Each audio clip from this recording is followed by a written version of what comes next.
That's episode 133 after a huge victory over the Green Bay Packers. A lot of stuff happened. Jordan Love goes down. Bears get an onside kick. OT winner.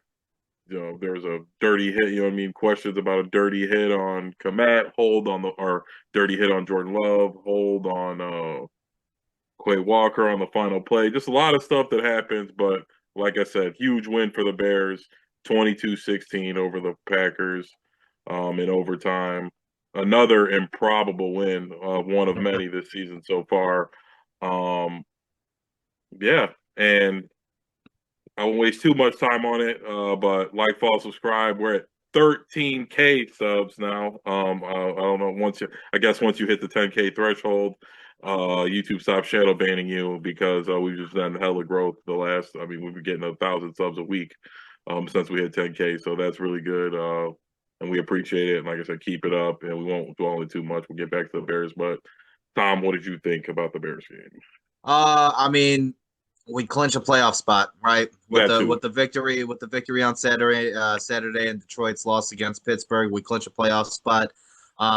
Yeah, there was a potential hold the last play of the game, but DJ Moore was also interfered with, Yeah, yeah. and he still caught the ball. Um, a dirty hit on Jordan Love. There was a dirty hit on DJ Moore.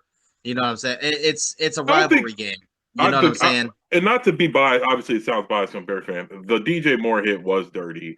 The Jordan Love one was a penalty, but I don't think it was a dirty hit. Yeah, Like, I I don't don't think he think it was was his going in. Yeah, intention to yes, hurt him. You know what I'm saying? he shouldn't have led Uh, with his helmet, but that's what I mean. Everybody does, but he was aiming exactly. for his chest, and with the rules of the quarterback, it's like, what do you want him to go low? So they've got like a 2 foot window they get to aim for, where it's not a penalty. If you hit him in the head, it's a penalty. If you hit him in the leg below the knee, it's a penalty. So I didn't think that one was dirty. Yeah, it sucks, whatever. But I mean, Malik Willis played amazingly. So I mean, how much better could Jordan Love have played in that game? What I mean? I Well, guess he. that's another thing too, is that I have said all season long the Bears struggle against mobile quarterbacks, and this just proves that again they struggle with a mobile quarterback. They cannot defend the zone read with a mobile quarterback who can pull it and run. They just can't.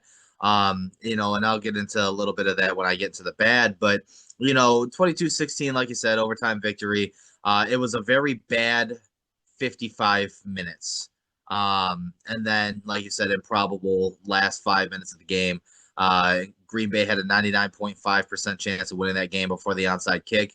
And it's just nice to be on the other side of those. Last year we were on quite a bit of, the last couple years losing games that should not have been lost like that. Caleb, 19 of 34, 250, 2 touchdowns. Again, another zero turnover day for him. Swift, 13 carries, 58 yards. Manungai, 9 carries, 50 yards. DJ Moore, 9 catches, 97 yards and a touchdown. Kyro Santos, got to give him a round of applause. Three for Yes, three I on agree. I field wrote goals in that really down to say bad that. and bad wind conditions. And then Jade Walker, his first two career catches, and one of them being the game tying touchdown on a 4th and 4. Got to have it play. And that was just amazing to see. So some pretty good offensive stats there. You had Montez Sweat, who had a sack. Austin Booker would have had 2 sacks, but they both got negated by penalty. The first one absolutely was roughing the passer. You know what I'm saying? He Yeah. drove him into the ground. You can't play football anymore apparently. And I understand it's a penalty. I'm not going to say it wasn't a penalty. It was a penalty by the rule. The Yeah. definition of the rule. But I'll get into the good. Um, there wasn't a whole lot of good this week. It was an ugly win all around. But the first good I have is Kyro Santos. I know you just said that you wanted to talk about it a little bit. Santos 3 for 3 on field goals in really bad win, and that They weren't chip shots either. I mean, just no, like they were not. They were not. had to There have was them one. field Yep, goals there was too, a whereby 51 yarder, and then the one going into the last 2 minutes of the game. The onside kick was just A+. yes. It was an A+ onside kick. So that was good. Um, and And on the yeah, it onside was kick, Blackwell in the recovery, he has big plays all year on special teams. He blocked the kick to win us a game. He had 2 game-winning special teams plays for Josh Blackwell. Sometimes stuff like that goes unnoticed, but I mean, an onside recovery to basically win us the game and a blocked field goal to win us the game, that's Yeah, special. as Caleb Williams was another good one. Was another good for me. His fourth quarter magic, because again, the first 55 minutes was just kind of pedestrian. But I mean, he's becoming, the guy in terms of just being clutch. He's got that clutch gene in him. He leads the NFL in fourth quarter comebacks with 6 so far this year. And then the offensive line just absolutely dominated again. The Bears averaged about 5 yards per carry on the day as a whole. They kept Caleb off. I think they got him. I think they got Caleb one time on a sack. But I mean, you can't say enough about the offensive line. You really can't. This is a very feel good win for me. This was a game that we had to have. Just because we need to build. Now we're just one win away from a division title, one win or a Green Bay loss, and we secured the NFC North and the number 2 seed. So yeah, I mean those are my good. Let's hear yours. I mean, a lot of the same ones yours, like I said, Santos just crazy. I mean, the game was going so badly, and every single one of those field goals we had to have. Like, we needed them. We couldn't get anything going. Jade Walker, I think anybody who's I don't like to say real Bears fan, but just like an avid Bears fan who watches the preseason, I think we all were a little shocked he didn't make the final roster. He wouldn't get any snap. He played really good in the preseason. When he got active, we knew he was going to get some snaps. We were talking about other guys I work with. We were saying it when he caught a touchdown. It was just awesome to see. I think we all wanted to see him do his touchdown celebration. And Yeah, the Air Walker. Nashawn Wright again, even though he got snubbed for the Pro Bowl, we'll talk about that. But another strip in the red zone again. Another play we had to have. The defense wasn't great, but big red zone stops. They were bend, don't break. They were getting picked apart, but they were getting stops when we needed them. Hold them to field goals when we needed it, and yeah, it was a feel good. It was just crazy. A good win. We haven't had anything like this before where, I mean, our destiny is in our hands. Like you said, a Green Bay loss or a win. We've got to win one of the two. Detroit's basically out of it. The Niners is going to be a tough game. I watched a lot of them play. I don't follow as much NFL as I like to. I'm locked in on the Bears. I probably watch 60-70% of the games now, but I saw a crazy stat that the 49ers haven't punted all month. Yeah. So we got that, and they've had as many injuries as we had. I mean, they were missing their quarterback for 7-8 games. They don't have Bosa. They don't have their number 1 wide receiver all year, and they're kind of doing what we're doing. Great coaching job and winning in different ways each week. And it's going to be interesting going against them. I'm getting a little ahead of myself, but yeah, big win against the Packers. Unlike us, the Packers fans are not used to the losing, so they aren't handling it too well. Like I said, they're complaining about the hold, complaining about the hit on Jordan Love. But like I said at the first beginning, obviously, of course, you want your starter to be out there, but just watching the game and stats wise, like how much better was Jordan Love going to do? Like we just played y'all, Jordan. Like you scored one more touchdown and you were at home. So we'll see. And their destiny's in their hands. They got to play the Ravens, who got to win this game. Hopefully the Ravens will do us a favor and put the Packers out for us. Yeah, I mean, you did get ahead of yourself just a little bit. On going into the game, because there was a couple things too that I did want to talk about in terms of like the bad and stuff like that. So for me, the bad pass rush, and it's been a bad all season long. 1 sack, and that was about it. Besides the 2 that got negated by penalty, and it was at the very end of the game to send the game into overtime. And the way Montez Sweat got the sack, I'm like, where the fuck was that all game? You know what I'm saying? I Like agree with you. Where's that? Like we have no like. Obviously, I saw something online, and I mean, I won't get it too far into it, but it's like these guys, like the Broncos, don't have a Myles Garrett. They all just rush with intensity. Like they don't have a guy like it's an effort thing. It's not necessarily a skill thing. And like you said, where's that all game?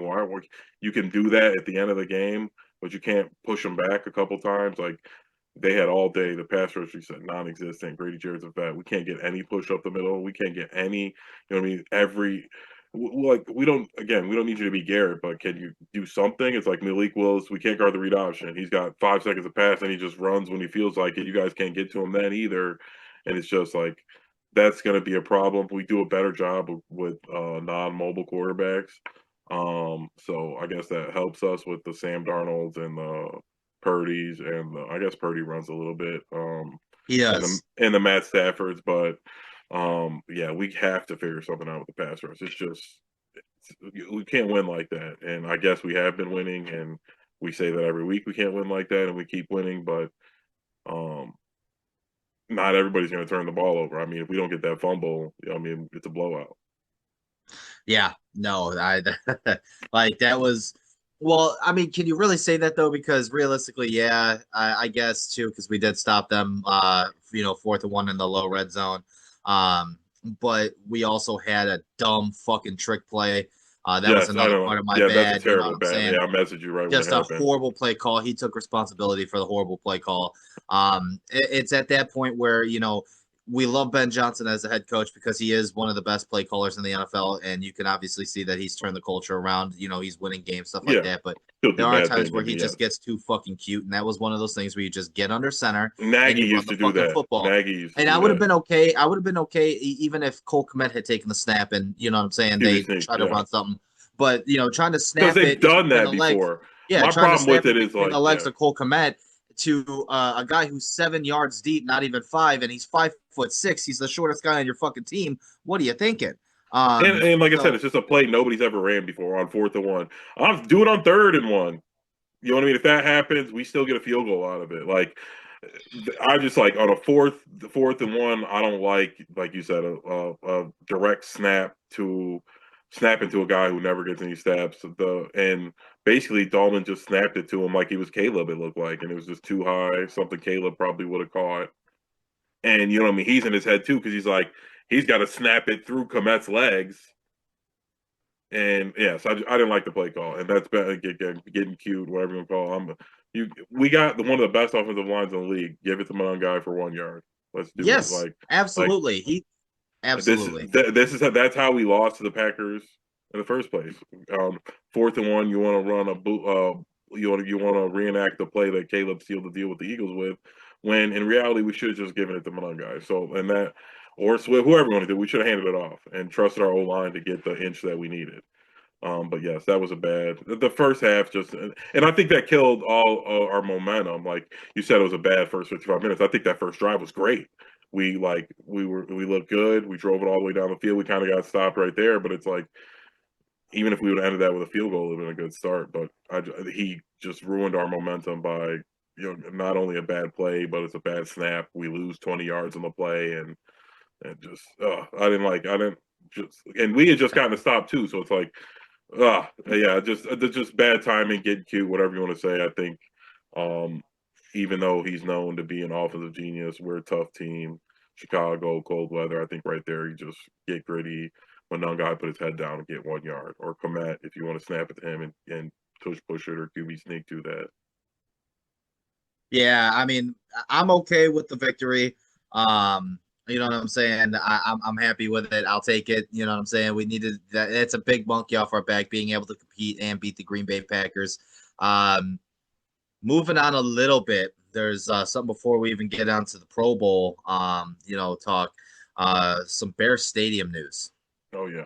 So, 2 days before the biggest game of the season against the Packers, Kevin Warren decided he wanted to send a letter to the season ticket holders, pretty much saying that, Arlington Heights right now may be off the table, that they are going to start looking into Northwest Indiana for a new site to build a stadium because state legislature does not want to help them with the infrastructure. So the Bears are paying for the stadium. They're not a single taxpayer dollar is going towards the actual stadium. They're asking for taxpayer help, and funding for the infrastructure, so roads, sewage, stuff like that around They there. want it to be locked in at Transit. like a certain You know what I'm tax price saying? too, so Yeah, that they like a want to. new Yeah, administration, exactly, yeah. exactly. And it was pretty much said that 2026 was not that they weren't on the top of the list for 2026, according to the state, including our governor JB Pritzker. So today and yesterday they were surveying a site 30 minutes. It's actually like 25 minutes from the current Soldier Field in Hammond, Indiana. I personally think it's too small of an area.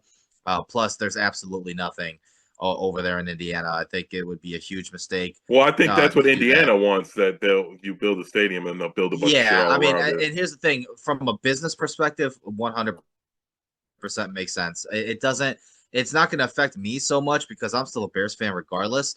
But it's no different than the Giants and the Jets playing in New Jersey. It's no different than the Washington Commanders playing in Maryland. And even just today, the Kansas City Chiefs are leaving the state of Missouri. The state of Missouri has lost 2 NFL teams in the last 10 years. And it's not a coincidence that letter came out 2 days before. Like Kevin Warren knew that they were about to move to Kansas, Yes, so he 100%. he put it out there like the Chiefs are moving, and they're the Super Yep. Bowl champs in a dynasty, They've won and so it's 3 Super Bowls in 5 years or whatever, and that state just lost well, I don't the get Super like Bowl champ. I don't really understand all of it. I would love somebody who you can unbiasedly tell me why it's bad for the city to do what the Bears want, because I understand a lot of sometimes like the Chiefs want them to pay for a lot of the stadium. You're saying the Bears are or play for the stadium and you pay for all the other shit. It's like the city should be doing whatever the fuck the Bears want them to do. Like I do not get it. They bring a bunch of jobs, bunch every weekend. The better they get, the more traffic it is. It's only gonna be better. And it's like I don't understand what you're gonna do with Soldier Field if they leave anyway. So it's like From what from what I understand, from what I understand, the city of Chicago still owes $560 million for the renovations that were done to Soldier Field. The Bears have already paid their portion of that renovation for Soldier Field. From what I hear and from what I understand, there's a holdup because the state wants or the city wants the Chicago Bears to pay off the rest of that $560 million that the city owes for the renovations, not the Bears. As well as state legislation not wanting, the governor not wanting to use taxpayer dollars. Here's the thing: unbiasedly, or I can't even say unbiasedly. What I think is happening is he's a Democrat that's going to be running for president, and he's trying to send a message to his voters, potentially across the nation that he wants to stick it to the billionaires. He wants to stick it to the rich, and I'm not gonna put taxpayer dollars to use for a stadium. Blah blah blah blah blah. I think he's doing it for votes for his presidential run. I isn't think deep Pritzker a down he knows. billionaire? Yes, Pritzker is a billionaire. But Yeah, I think he yeah, it does seem like a statement thing where just Chicago's being anti-business right now. It's like I know what I do know is how good the Bears are for like the infrastructure and the economy. Like every weekend, the absolutely. city's jumping. What else? Who else could you be fighting to keep? Like the White Sox want to leave. That's no secret. Jerry wanted to leave. Um, and Well, I think like what they want is the same thing that the Bulls and the Blackhawks are doing, where they're paying the entire $7 billion you know uh like refurbish, I guess you could say, in that area at the United Center. They're footing that entire bill. And that's what they want the Chicago Bears to do. But what they don't seem to understand is that while the McCaskies are billionaires per se, they don't have the cash to do that. yeah, Um, they have their money's they what can the only team's sell a worth is. certain percentage. I think it's 20% max they can sell to private equity, but that's still not going to cover the entire bill. Well, They and would the Bulls like have no leverage. Like the Bulls can't go to Indiana. no. And same with the Blackhawks. They have no leverage. The football team, like you said, there's almost a dozen examples of teams that don't play anywhere near their namesake.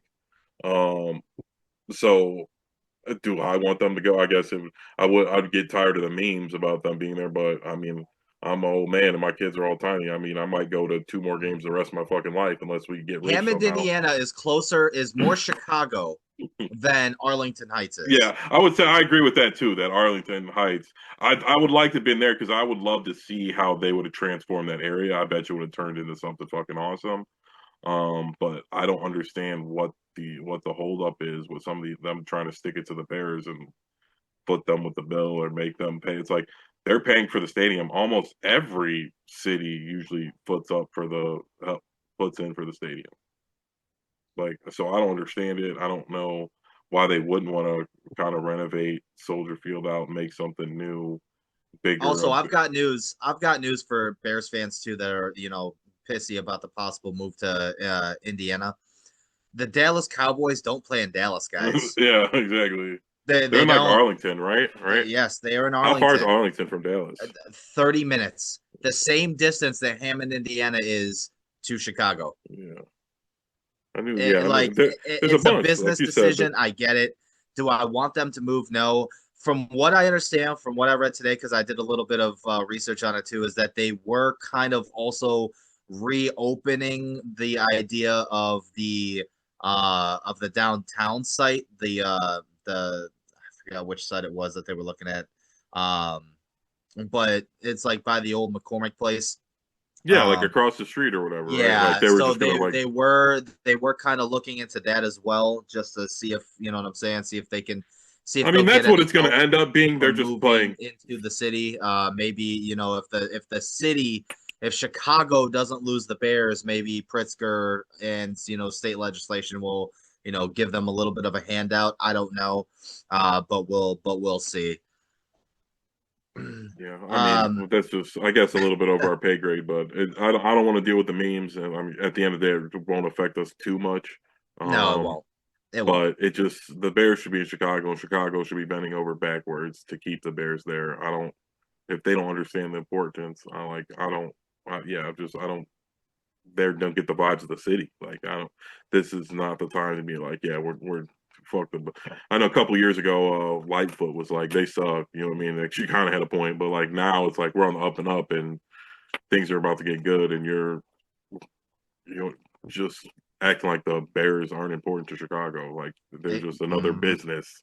Like no, like you guys should be. And if they're paying for the stadium, then I completely understand the Bears side of things because at that point all that other stuff. You want the Bears to stay here. If they're going to pay for the stadium and all you got to do is pay for sewage and roads and shit like that, it's like you want all that anyway. That's jobs for people who are working anyway.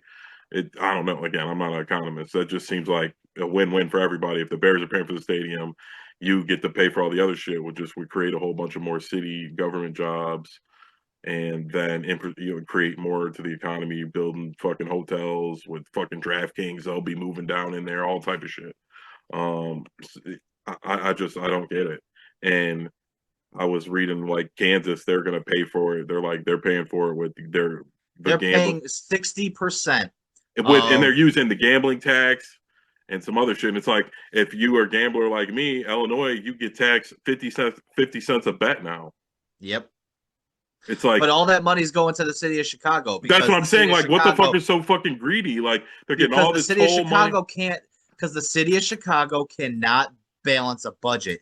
They are so much in depth because it's the mayor and the rest of the crooked fucking Crook County up there is so corrupt that literally that money is gone. Yeah, It's gone. it makes no sense to me. It's like they're getting 50 cents a bet in Illinois. I can't even fathom how many. We're the fourth largest state, like population wise. So it's like, can you imagine how many just off the bets, like the 50 cent bets alone? They also tax it. Like they've got to be making billions of dollars on that. You can't figure out how to give the Bears some of that and also create jobs for the city. Like that just I don't know these people again. I'm not a politician. I'm not a fan of either side really, but Democrats really seem to be anti like business. Why are you fighting with fucking the Bears over like petty shit? That just seems petty. I could see if the Bears were like, you know what I mean? We're the Bears. You guys need to pay for 50% of the stadium, and they honestly might have a point. That's just how a lot of cities do it. But they're paying for the stadium, and you still want to pay for everything. You know, renovations to the city. Like you guys Yeah, need to do all that shit essentially. anyway. Basically, like Yep. you want a stadium there, right? That people are going to every weekend and heck have concerts there and it's a tourist attraction. Like Seems like a win-win.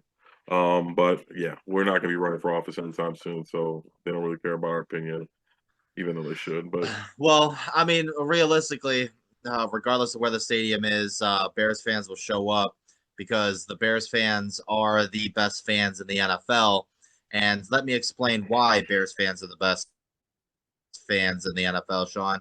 So, fan votes for the Pro Bowl count for 1/3, supposedly. Let's be honest, they don't.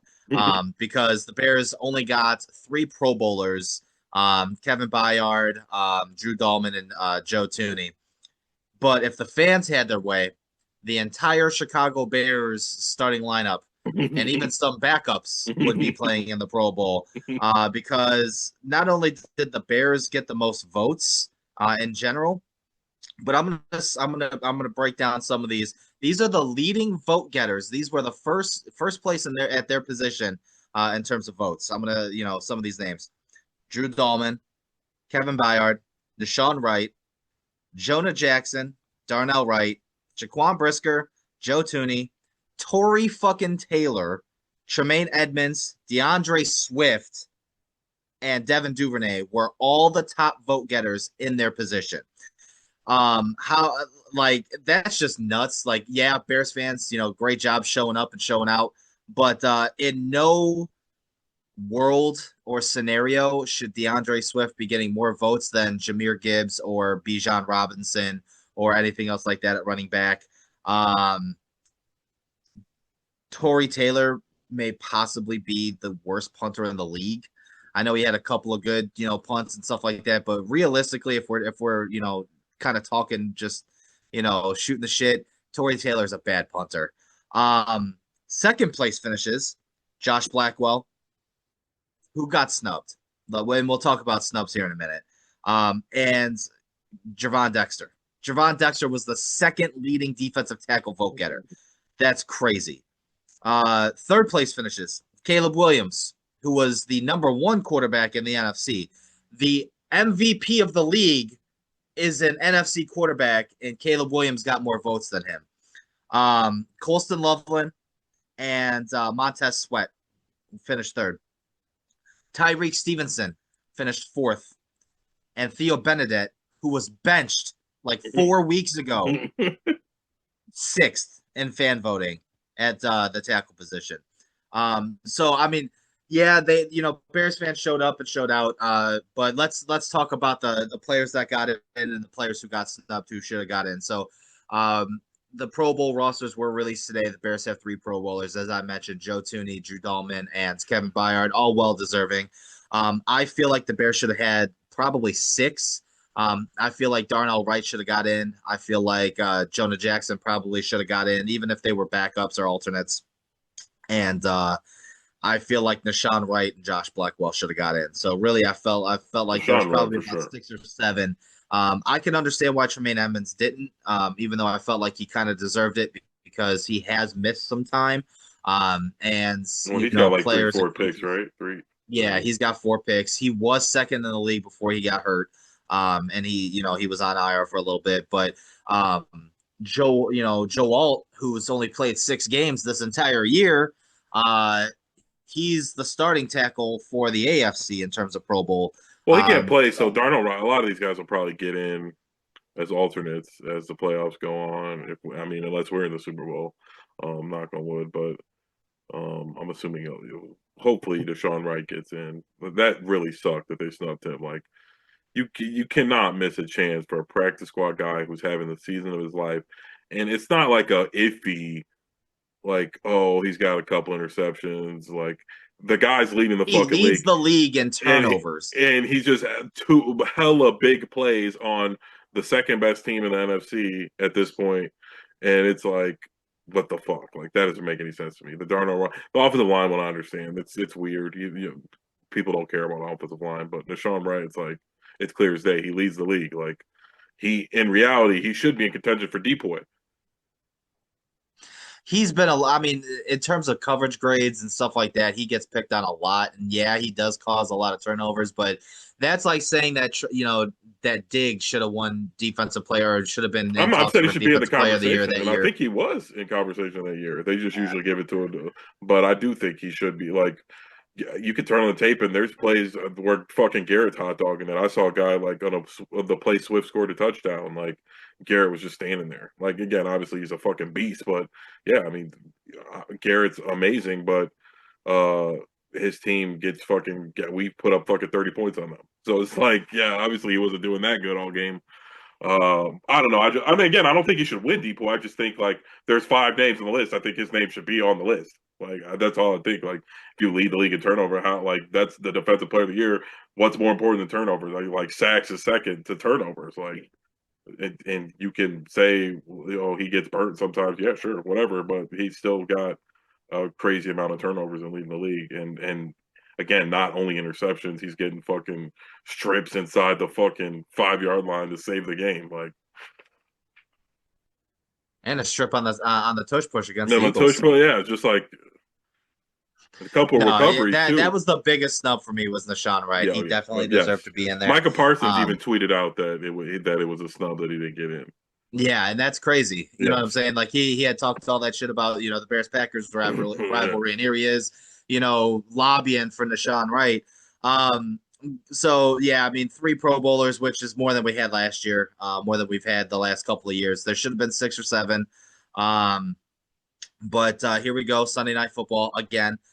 Possibly looking at 3 consecutive primetime games to end the season. Bears Packers Saturday night primetime. 49ers Bears Sunday Night Football, and the last week of the season, Detroit is still TBD. I feel like that's going to get flexed, especially if Detroit wins, and like Green Bay loses somehow. You know what I'm saying? Because then Well, somehow, I that mean, game Lamar should. that game really matters. But Sunday Night Football, big implications, man. A win clinches the NFC North, or a Packers loss.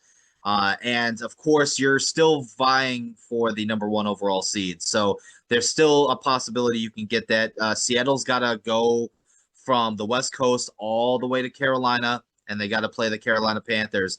The LA Rams made that trip earlier in the season, and they lost. So that is a very distinct possibility. Panthers The just beat the Carolina Bucks Panthers too. are a scrappy team. You know what I'm saying? So they're still in the hunt for the number 1 overall seed. So this is going to be a big game. And watching the San Francisco defense from last night, they got tore up by a 44-year-old Philip Rivers. They've got no defensive line. Their defensive line, like you were saying, they're in the same position as the Bears. They're practically the same team.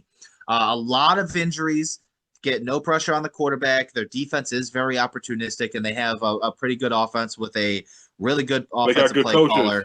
You know what I'm saying? Like, so they Salah are and Shanahan are geniuses. The Bears and 49ers are very similar. So it's going to come down to, at least for me, who has the ball last. And I feel very confident that if the Bears have the ball last, they're going to win this game. So, kind of looking into it, Sean, what are you looking forward to this game? Because from what I understand too, George Kittle might sit out this game because he injured his ankle last That night in would the be Monday nice. Night Football game. And I still haven't gotten the injury report. I don't think they practiced yesterday or today. What's the update on Luther Burden and Rome Odunze? Will they play? Should they sit? But kind of walk me through what you're thinking with this game against the 49ers. Like I said earlier, they haven't punted in a month. Offense is firing on all cylinders. And that's our weak point. When we play teams with high-powered offenses, it becomes a shootout. I'm hoping we come out maybe like the Cowboys game, and the defense is getting some pressure, gets a couple stops early or something. But we got to do Well, something to slow them down. Brock Purdy is turnover prone. And we Yes, have seen that when it rains, it pours for Brock Purdy. So 1 pick can turn into 2 picks and a fumble. You know what I'm saying? So, if you can kind of get him off of his game, Brock Purdy is turnover prone.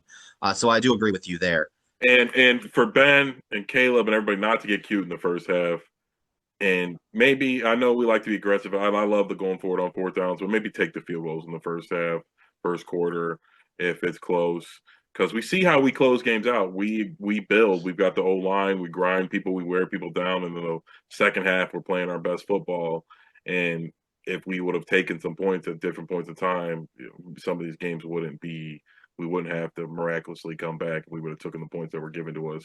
I still want to see the creative play calling, but again, like I said, not on 4th and 1. If you want to go for it, wow, we got Caleb. We can't run it with him. We can't QB sneak it. We can't tush push it. We can do a commit if you don't feel comfortable with him. And we've got the top 3 offensive line and Monungai and Swift. Like, pick one. But I definitely just don't want to get cute early in the game. I don't want to have to come back. We as much as I enjoy the thrill of those games, that's not how you're going to be able to win in the playoffs. We can't hope to we're not going to be able to like let Matt Stafford get off for 2 quarters and then think we're going to come back. You know what I mean? Shut him down and come back. That just Yeah. might not work. So that's what I want to focus on a Eagles type game where we go out there and a good team, but we run the ball. We do what we do best and get to Brock Purdy early. And like you said, get one takeaway early and get them thinking about it and throw 2 or 3 picks. Well, that's my thing too. So my whole thing is time of possession. You cannot have what happens with the Packers happen to you again against the 49ers. The Green Bay Packers dominated TOP for most of the game. And with a team like San Francisco, if you allow that offense to control time of possession, you're going to be in a lot of trouble because that offense, like you've been saying over the last month, has been firing on all cylinders. So time of possession definitely is going to be a huge factor in this game, and it's going to start with the run game. I know their pass defenses and all that. So Ben Johnson will be tempted to throw the ball, and maybe this is a complete opposite. Because we've been saying, run the ball, run the ball, run the ball, run the ball, because you know what I'm saying. So maybe now that the pass is, seeming like the better option, maybe he will stick with the run. But time of possession is going to be huge. Keep that San Francisco 49ers offense off the field and keep their defense on the field. You want the weakest link out there on the field most of the time, and that is definitely their defense. Grady Jarrett has been showing up. He's had a really good month. It seems like since he's came back from that knee injury, he has been making some plays. That veteran presence. Austin Booker shown flashes. Montez Sweat, 9.5 sacks, this year so far. He's had a really good season post bye. He's had 8.5 sacks since the bye. So you know what I'm saying. He's been playing some pretty good football. It just needs to continue to grow and grow and grow. I want A to little see more more growth consistent from. too, yeah. Yeah, I want to see some more growth from Austin Booker, Javon Dexter, Andrew Billings, Grady Jarrett. Those guys, you gotta get some interior pressure. I don't want to have to send 6 on cover 0 blitzes on 3rd down all the time because, that's how we get beat. Now, San Francisco doesn't really have any speed guys like Green Bay does to where, you know what I'm saying, they can, kind of just run past our guys. Brandon Ayuk is doing whatever Brandon Ayuk is doing. Still hurt, but they've got some serviceable guys. The guy that concerns me the most is any defense that's playing San Francisco is Christian McCaffrey. Because he's had a bounce back season from being injured last year. He is, I know we talk about, the best running backs in the league being like Bijan and, Jahmyr Gibbs and, those guys, which Jahmyr Gibbs is playing like wide receiver for the Detroit Lions as well. He goes out there and runs routes like a wide receiver does, and it's absolutely fantastic. But let's not forget that Christian McCaffrey's the OG when it comes to that. Well, that's what I was And just gonna say. It's like maybe Kim McCaffrey isn't the best running back, but I would say he's probably the best offensive player. I mean, if you take quarterbacks out of it, like he is really just a wide receiver and running back all in one. yeah, He catches a lot of passes. They do a lot of creative stuff with him. It's going to be a nightmare. I'm not looking forward to it because it's a matchup nightmare. yes, Absolutely. he's going to go crazy on us. If Kittle's hurt, that'll be a plus. But if he's not, Kittle and McCaffrey will have big games. Because, like I said, we just do the And bend Kittle's a over. Bears fan, so he likes sticking it to the Bears. Yes, You know what I'm saying? And I get it. I understand. You know what I'm saying? And that'll be kind of a fun watch. But yeah, Christian McCaffrey, man, especially with our defense is susceptible to the run. We all know. They have been playing better run defense, I guess, but it's still since TJ Edwards and Edmonds are back. Grady Jarrett's been playing a little bit better. Andrew Billings is the run stuffing defensive tackle. He's not really the pass rush yeah. defensive tackle. But I mean, you can. My whole thing is do you stack the box and stop the run and try to have Brock Purdy beat you, or you know what I'm saying? Like what I'm gonna be interested and curious to see what Dennis Allen has in play. Yeah. Um, This for is the going to San be a Francisco. coaching battle. Shanahan and Absolutely. Sala versus Back and Johnson and forth. Dennis Allen. Um, And Kyle like, Shanahan. yeah, they're just It's two similar teams. Similarly, we're going through the same stuff. We still got more of our weapons. Hopefully, Burden or Adunze or both will be back. Um, if not, we'll get to see Walker out there again. I But want yeah, to see just some more Jade Walker. I want to see him I think take everybody did. I like him. He's got vibes like in Zadarius or yeah, he Olamide Zacchaeus. he drops too many Another passes. bad drop. Just too many. Oh I'll my admit, god. he must be great in practice. He probably blocks really well, and I'm not paying attention, but he makes too many drops. And again, it's just I'm not getting the effect from him. It seems him and Caleb got a little bit of connection as well. But yes, the drops are just I terrible for him. mean, Jade Walker lived with Caleb Williams Yeah, when he came out. Yeah, I sent you that thing the other day where he was practically he was homeless yeah. and Caleb Williams allowed him to live with him until he found a place and stuff like that. So you kind of develop a kinship there. With that being said, Sean, Sunday Night Football. What's your prediction? To go Chicago Bears 31, 49ers 24. I went a little bit smaller. I went 24-21 Bears. I think I don't know. I think it's going to be one of those weird games. We do play San Francisco pretty well. But I think it's going to be just kind of one of those weird games. I'm hoping that you're right and they score 31 points. That'll be nice. But yeah, let's hear some of your guys' predictions down in the comment Yeah, section below definitely. as well. I got a little bit of Week 16 factor cap overreaction. Hmm. Um, I'll start off with this. The Jaguars are serious contenders in the AFC. Oh yeah, I mean they I would say definitely fact on that. They put the beat down on the Broncos. This is a year where Lamar's probably not going to be in it. No Joe Burrow, no Pat Mahomes. I mean, Josh Allen is a superhero, but the Bills do Bills things. So I think this for every team, this is the year you want to go win. There's no Hall of Famer locked in Hall of Famer in the playoffs to get in your way to stop you in the AFC. And why not the Jags? They got a really good defense. Run game's good, and there's nobody scary. Nobody you're worried. No boogeyman in the AFC that you're worried about having to beat. Trevor Lawrence has had a really, really, really good like month and a half. Um, this is tough for me because as much as I like to see teams like this, like underdog teams, because the Jaguars were in the same position the Bears were last year, um, I don't know. I can't trust Trevor Lawrence yet. You know what I'm saying? It's really hard for me.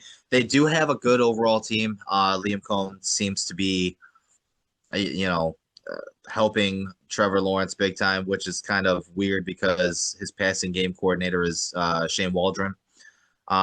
So yeah, I mean they're contenders. I don't think they come out of the AFC. If I had to pick, a team, if I had to pick them in a neutral field against like Houston, I'm still probably picking Houston just Hmm. because of that defense. Um, and you know me, I'm a defensive guy. I love This is. defense. I'm just So saying it's like a pickup. Like you would not be yeah, so shocked if the Jags beat the fucking Texans 21-17. Like it I wouldn't would be not be. shocking. I Like wouldn't be. No, you're right. Um, Number two, it's time for the Lions to get comfortable at the bottom of the NFC North. I'll say Cap because it might be the Vikings. I think the Lions still they keep getting banged up too, and I think they got some really key pieces of guys where I don't think they'll ever be bottom of the barrel NFC. Well, not never, but anytime in the near future. They got Aiden Hutchinson, they got St. Brown, Goff. While he's not elite, he's a really good quarterback who's going to throw for 4,000 yards. And always have you at least middle of the pack. So no, I don't think. I think the Vikings have to worry about that as much as I'm uh, a JJ McCarthy truther. Um, it's not looking good for them. I'm guessing Justin Jefferson somewhere else. Like, is he going to go through another year? Maybe him and JJ McCarthy. They say something about them doing some off-season stuff, but no, I think the Vikings are going to be in last place in the NFC North for the foreseeable future. I just think Detroit's too talented, and like you said, they're banged up with injuries. Some tough Man, if games I too. That had was a weird game that called like I guess it was OPI. Like I didn't my by whole the thing letter of the is law. you Yeah, I can't you wanted to see the can't Lions to you lose, sure, but that was like a bang bang one where it's like I don't know. We kind of let it go. I don't I really I just it's one of those things where can you like you shouldn't be ending a game on a call like that. Like it's Yes. just I don't know. As much as I wanted to see the Lions lose too, if I had to pick a team in the NFC North that I would be a fan of if I wasn't a fan of the Bears, it would be the Oh Detroit yeah. Obviously, Lions, yeah. just because of, Me you too. know, I mean, I like Aiden. it's Obviously, just I'm a big Aiden Hutchinson fan, but yeah, I don't like how the game ended. But I think I've seen a lot of their games, and I don't think they're in disarray like the Vikings are. Like the Vikings just look like shit. The Lions just have some bad losses and some injuries, and just one of those weird years. number three. Mike Tomlin will finally win a playoff game for the first time in 8 years. That's a fact. I think this again is a favorable year, so they're going to get a decent first round matchup. You know, like worst case scenario, it's what the Bills, and then they already beat the Bills this year. I think, or maybe that was last year. I don't know. Either way, like the toughest team they're going to face in the AFC is the Bills in the first round. So I do think this year Mike Tomlin gets another win. I was really, again, I was rooting against him. Obviously, I'm like Aaron Rodgers, but I really wanted to see if he didn't have a winning season, what would happen. But now it's kind of locked in. Like, are they going to fire him unless they get blown out in the wild card? I don't see how. Like they fire Mike Tomlin, they're going to run it back again. But yes, I do think the Steelers will get a win. I think TJ Watt should be back Well, by playoff time. yeah, they'll host a playoff game. It's really going to depend on what their matchup is. Um, because if it's the Bills, I don't think so. But if it's Houston, maybe. You know what I'm Yeah, saying? Um, so yeah, I mean, I can definitely see them winning a playoff game this year. If they don't, Mike Tomlin might. They won't fire Mike Tomlin, but I think it'll be it'll like be like a mutual a thing, or like mutual yeah. parting of the ways kind of thing. Um, but man, 18, 19 years now, was it 19 years without a losing season? That's just that Yes. that's incredible. Yeah, I don't like think people I don't like think make that's it. something that's ever been done. Yes, and they Like, joke about it like, oh, mediocre, but it's like as Bears fans, we've seen how easy it is to have some losing seasons with a couple like he makes the best of what he's got, and not at like he's had Kenny Pickett at quarterback, Mason Rudolph for a whole year, yes, so it's not like every year. I mean, he did have a nice run with Big Ben and Antonio Brown and the top five defense, but since then, I mean, he's been out like Justin Fields is 4-2. And again, I'm a Justin Fields denier or truther or whatever you want to call it, but you see his career in the league and to say that like they probably would have won 9 games and 10 games and went to the playoffs if Justin Fields started every game. He might not have been the yeah, leader. yeah, Like I'm yeah. just saying, like just how Mike that's what Mike Tomlin does. He makes the best of what he's got, and I agree with you that it's nothing to be scoffed about to have almost 20 seasons and never having a losing season. Like Belichick had losing seasons. Like everybody's had losing season. Andy Every good Reid. and you're like he hasn't had any. And it's again, it's not like he's got the same salary cap as everybody else. He's not playing for some organization who always makes sure he's got a super team. They've had some extremely mediocre teams, even at the in Ben's twilight, where he really did a great job, him and his staff. And yeah, I do think there might be a parting of the ways just because it just gets to that point where like you guys want to start something new. They're about to they'll probably be getting a new quarterback sometimes, maybe a new GM, and that's like oh, just want all new stuff. But I mean, every team is going to want him. Number four. This is the year Josh Allen finally gets that monkey off his back. I mean, if I was to bet, I would say yes. I mean, obviously, I'm rooting for the Bears, but I do think this is Josh Allen's year. I think he's been really clutch. I think their team's pretty good. He's got no Joe Burrow or no Lamar, no Mahomes to out duel. I think he should be able to navigate. I mean, even though they've had some close games with the Patriots, I think he should be able to navigate the AFC playoffs pretty well. And unless it's the Rams who make it out, I don't know if you have to worry too much about anybody. Like, be worried to play anybody else in the NFC as much as I like the Bears. I mean, I'm sure the Bills will be licking their chops to play the Bears defense. Final one for Factor Cap. the Bears are legitimate Super Bowl contenders if they lock up at least the second seed in the NFC. Either way, I think they are. And not, obviously we're biased and we do this thing, but I just think if I'm looking at it objectively, just the field, who were the best teams in the NFC? The Rams and the Eagles, or the Seahawks, and it's like the Seahawks. Seahawks. The Seahawks got Sam Darnold. He's gonna turn into a pumpkin. I'm just being consistent on that. Maybe he won't, but he's playing great. But he always turns into a pumpkin. So I'm gonna think that's what's gonna happen. We already beat Philly, and I mean we beat the Rams. We We beat beat the Green Bay Rams once. last year, and we beat the Rams last year. I mean I know it's a new year, but it's like it's not out of the realm. It's like if we could beat if you feel like I'm not worried about playing anybody but the Rams, then I do think that we are a contender. I'm not saying I think we're the best team, but I do think that. And one injury, Matt Stafford gets hurt, Puka gets hurt. Like, Well, that's the thing is that realistically, if you're looking at it objectively, every team in the playoffs is somewhat a contender because yes, any team could beat any on any given Sunday. there's a couple But I if would say I don't think the but Panthers if they make it. Like I don't. well, if you They're not look at going. it objectively too, if you're looking at it, if they have home games, like let's just say they get the number 2 seed and you got a home playoff game in the wild card round. You win that, you're definitely gonna have a home game again in the divisional round. Say in the divisional round, the number 1 seed gets knocked out. You're hosting a playoff game in the NFC Championship game, and you have an opportunistic defense, you have a good running game, and you have a clutch quarterback.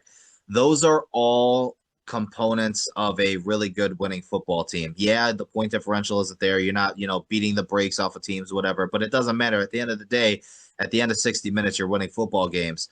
And those West Coast teams, San Francisco, LA, they don't like playing in the cold weather. This is if I'm playing at home, the only team that really for me that I'm worried about the most playing in Chicago is Green Bay. That's just that's the God's honest truth. And Matthew Stafford doesn't play that well outside in the cold weather. That's just fact. He doesn't. Sam Darnold is Sam Darnold. Brock. I haven't really seen Brock Purdy play. In frigid temperatures and I stuff mean, like that. But even if you like could see that they're a little bit better, it's just like it's not out of the realm of possibility we beat any of those teams. It wouldn't, based on how this season goes. It might be shocking if you were to say like, oh, the Bears are going to win the Super Bowl. That notion might be like shocking, but to say, oh, the Bears beat the Rams this year, like, is that crazy? Like, it's not crazy to say. So it's like they only got to beat. They already beat the Eagles. They've beaten the Packers already.